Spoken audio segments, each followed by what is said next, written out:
If you look at the next slide, you see that in spite of those numbers, a deficit in our current year and a projected deficit in the next 2 years totaling $2.5 billion, Governor Malloy has proposed to increase spending year over year by $1.8 billion, which is a 9.64% spending increase.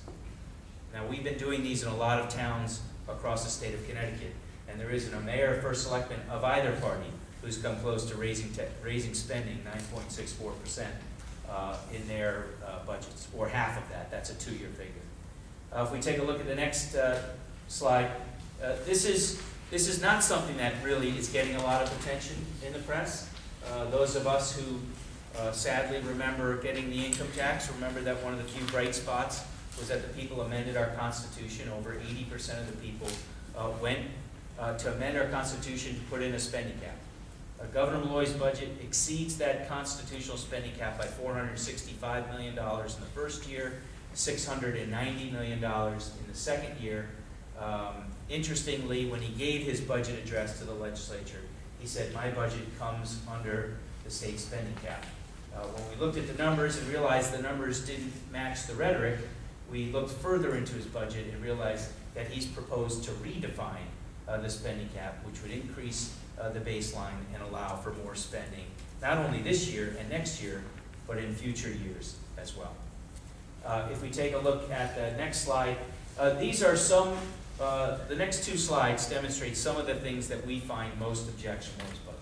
First and foremost, he's borrowing to cover operating expenses, $750 million, which deals with 2 things. One, a cash flow problem the state has, and second, a transition to generally accepted accounting principles.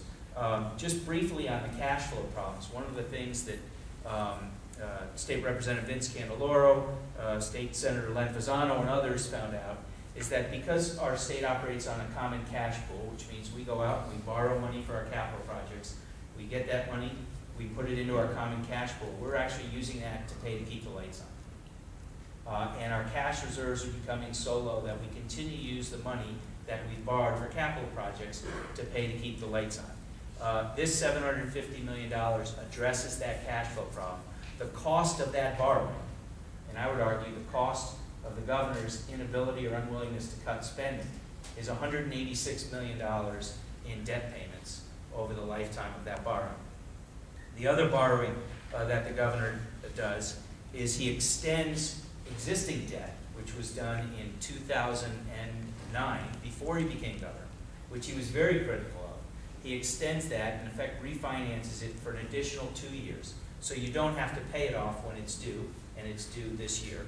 By extending that debt for 2 years, we incur an additional $31 million of interest payment because we're not willing to pay off the debt when it's due. You take a look at the next slide. Again, I'm not going to go over everything here, but there are 2 things I do want to point out. One, you'll see the second dot from the top, $74.8 million rate in the Special Transportation Fund. When you hear legislators talk about bringing in border tolls because we don't have enough money to fix our roads and bridges, what they won't tell you is that we don't have enough money to fix our road and bridges because they keep taking money from the Transportation Fund and putting it into the General Fund. And year after year after year, they've been taking tens of millions of dollars, which is dedicated to the Transportation Fund, and putting it into the General Fund. Now, even the governor came out against border tolls, and Mike McLaughlin's been leading the charge against it on the Transportation Committee. But there are a lot of legislators, and every year, Mike, there seems to be even more legislators who talk about border tolls. Not surprisingly, none of those legislators represent border towns. But the governor has talked about tolling throughout the entire state as a way of getting more revenue. And so when you hear people say that, ask them, have you ever voted to take money out of the Transportation Fund and spend it in the General Fund? Because if they have, then they're not being honest with you about where the Transportation Fund is. The second thing I would submit to you, and it's a fair question, is have they also voted to spend your transportation dollars on things like a busway, which is a 9-mile rapid transit busway from New Britain to Hartford that costs $562 million, that nobody's going to ride, and we're all going to subsidize for the next 100 years while it's operational. Those types of expenditures further take away from the fact that we do have hundreds of bridges in the state that have been inspected by the Department of Transportation. They failed those inspections, and we're not fixing it. The second thing I would point out, and I don't point it out just because we're in Danbury, but we point it out everywhere we go, because this is one of the most important decisions we're going to have to make, is the fact that the governor's proposed to cut $550 million from hospitals. Now, hospitals took a cut in funding when the governor made decisions last year. Hospitals took a cut in funding when we as Republicans and Democrats met to do a deficit mitigation package. And as someone who's in that room, I can assure you that my understanding was the cut that was given to hospitals was a tough one, but it was going to be a one-time cut. Everybody was going to have to bear the burden of spending less money, not a cut that was going to be brought out over an additional 2 years into the budget. And that's what the governor's done, and I'm sure we'll be able to talk about that tonight. If we take a look at the next slide, this is probably the most dangerous slide. We'll show you some. And this is the unfunded pension liability that we owe the state of Connecticut, $66.1 billion. I would submit to you that this is a conservative figure. This $66 billion is built off of the fact that we assume an 8.25% return on our pension funds. One of the reasons why we assume that number, which is not achievable in these economic times, and has not been achievable for many years, is so we can actually put less money into the pension fund on an annual operating basis. The state's been doing that for 10, 20, 30, 40 years, and you end up with $66 billion. Now, there are other states out there that have a much larger number. Well, that's because they're larger states. California, New York, their number is significantly higher than that. But what you need to know is on a percentage basis, we're about 42% funded. New Jersey, for example, is over 60% funded. On a percentage basis, we, I think, are second worst in the country. Only Illinois has done a worse job of putting money away that we're going to owe people have earned as part of their pension. This is our fiscal cliff that is looming in 2018, 2019, with all the retirees we have coming up in state service. Take a look at the next slide. And this, I'll ask these two fine gentlemen, but my opinion, the governor's car tax is probably dead. But we put it in here anyways because it has such a significant impact on municipalities across the state of Connecticut. Some of you may remember that Governor Relt proposed to eliminate the car tax several years ago. The irony of politics is, careful what you say publicly. The most vocal critic of her plan at the time was the mayor of Stamford, Dan Malloy, now the governor, who's proposed to do something very similar. The single biggest difference between their two plans is that Governor Relt took money from the state and gave it to towns and cities to supplant what they lost by getting rid of the car tax. That got rid of an unfair tax, and it also reduced the town's reliance on the property tax. Governor Malloy does not give the towns any money for taking away the car tax. He wants towns to simply either transition to residential or commercial property taxes or cuts in services. When you see some of the numbers to Danbury and other area towns, you realize you can't make those types of cuts to services. You'll be cutting police, fire, and teachers dramatically when you look at the numbers. So what is he going to have to do? You're going to have to transition that money that you lose from the car tax onto a residential property taxpayer. Now imagine your average senior who has an older car. The property taxes they pay on that car go down every year as the car depreciates. You take that property tax off their car and put it onto their home where their property taxes are increasing every year, and that senior is going to see a net tax increase under the plan that Governor Malloy's put into effect, proposed to put into effect. But again, I don't think it'll happen. We take a look at the next slide.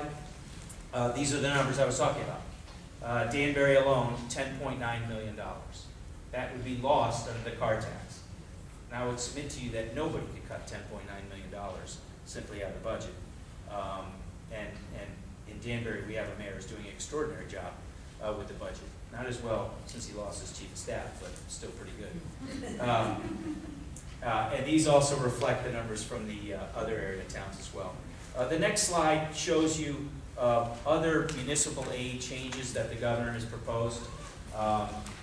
And these are proposals that may or may not happen. I think the car tax, even Democrats in the legislature don't like it, but we don't know where they're going to fall down on some of these proposals. And to try to sum it up very quickly, what he's done is Governor Malloy has proposed to take money away from one pot that goes to towns and cities and to put it into a different pot, and argue that if I take $100 away here and I give you $100 over there, you're whole. But let me give you an example where I don't think that works. One of the pots of money that he eliminates is the pilot, payment in lieu of taxes, for state-owned property. Now, Newtown, which I represent, is home to Garner Correctional Facility. That's a prison. Newtown gets a lot of revenue from the state for being a host community for a prison. The money they get for the prison would be zeroed out. That money would go into the Newtown education cost-sharing formula, the governor's theory being you're getting the same amount of money, I'm prioritizing education, and what I want you to do, Newtown, for example, is decrease your own town part of the education budget and rely more on the state. That will help you. That completely ignores what's going to happen in the real world when the teachers come up to renegotiate their contract. They see that their ECS number is doubled, and the first thing that's going to happen is most of that money is going to be eaten up into higher costs in the education budget, not decreasing the municipality's share of their education budget. Take a look at the last slide. We try to always end on an exciting note, but when we're talking about our state's fiscal health, there is nothing exciting. This just shows you how some professionals have looked at Connecticut over the years, and where we fall and where we rank. And it's obviously not a very positive list. But on every measure, Connecticut falls short. Whether it's ranked last as a place to retire because we do things like tax, pensions, and Social Security, whether it's 45th in economic competitiveness. Just the other day, we learned that Mass Mutual is going to move 250 jobs from Connecticut to Massachusetts. We've seen jobs in this part of the state be lost to New York. It was one thing to understand that we were in a global economy, competing with 49 other states, competing with Mexico and China and all over the world. But I don't think any of us ever thought we would actually lose jobs to Massachusetts, New York, Rhode Island. We've lost our competitive advantage to everybody, and that's why our economy is so sluggish. So that's the presentation in quickly, and we would love to answer all your questions. I don't know if you want to pass the mic around. Do you guys want to come up to the mic?